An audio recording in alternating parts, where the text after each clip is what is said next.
Pineal gland এটা আমাদের ব্রেনের মধ্যে থাকে একটা গ্ল্যান্ড এবং এই গ্ল্যান্ডটা সম্পর্কে অনেক রহস্য কিন্তু লুকিয়ে আছে। অনেকে কিন্তু এই গ্ল্যান্ডের পুরোপুরি সমস্ত কাজ কিন্তু এখনও আবিষ্কার করা সম্ভব হয়নি।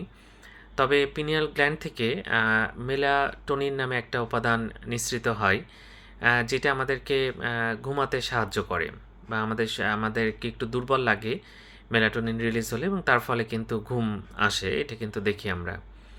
তো যাই হোক, এই গ্ল্যান্ডে যদি সমস্যা হয় তখন কিন্তু এই রিদমটা নষ্ট হয়ে যায়। দেখা যাচ্ছে পেশেন্ট খুব কম ঘুমাচ্ছে, অথবা দেখা যাচ্ছে খুব বেশি ঘুমাচ্ছে, অথবা অসময়ে ঘুমাচ্ছে, এরকম কিন্তু দেখা যায়।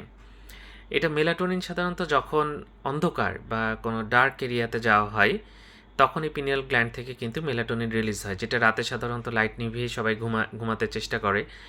তো তখন কিন্তু পিনিয়াল গ্ল্যান্ড থেকে মেলাটোনিন রিলিজ হয় এবং আমাদের কিন্তু ঘুম আসে।